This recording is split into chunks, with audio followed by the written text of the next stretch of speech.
এই দেখো সবাই, আমাদের যে গাছগুলো রাখা হয়েছে সেগুলো এইরকম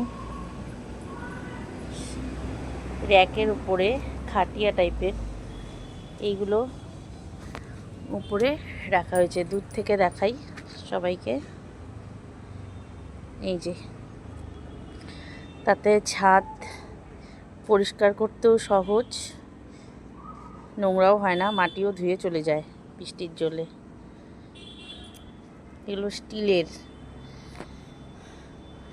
আর দেখতেও খুব সুন্দর লাগে। এই দেখো সবাই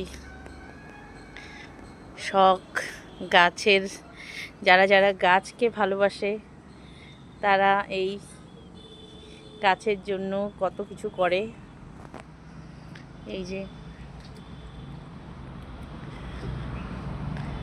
আমাদের শীতের ফুলগুলোই এখনো শেষ হয়নি, ওগুলোই বীজ পড়ে পড়ে পরিষ্কার করে দিচ্ছি। আর কি সুন্দর হচ্ছে, এই দেখো সব খাটিয়ার উপরে, এই যে দূর পর্যন্ত।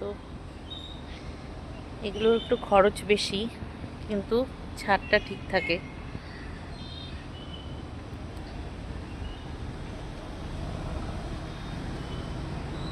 এই যে এখন বৃষ্টিতে এই তারা গাঁদাগুলো ফোটা শুরু হয়ে গেছে। এগুলো বীজ পড়ে পড়ে হচ্ছে, আমি লাগাইনি। এই দেখো রক্ত গাঁদা হচ্ছে, কত কড়ি আসছে দেখো। এমনি হয়েছে, কত চারা উঠিয়ে ফেলে দিলাম, তারপরেও কত সুন্দর ফুল ফুটছে। আরও যখন ঘন হয়ে ফুটবে আবার দেখাবো সবাইকে।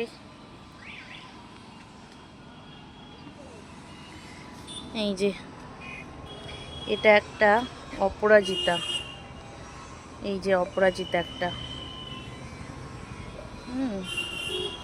আর এটা হলো আতা ফল, আতা ফল গাছ।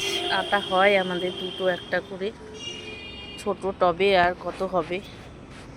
এই যে টবগুলো সব আমি পরিষ্কার করে দিই, যখন জল দিতে আসি একটু একটু করে পরিষ্কার করে দিই, সব টব পরিষ্কার থাকে।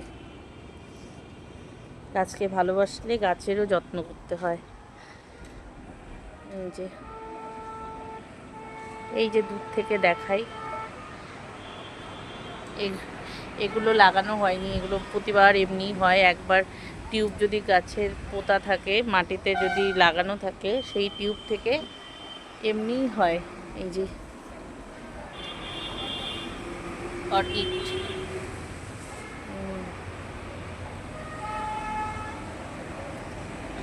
আজকে এখানেই শেষ করলাম, আবার দেখা হবে নতুন ভিডিওর সাথে। সবাই ভালো থেকো।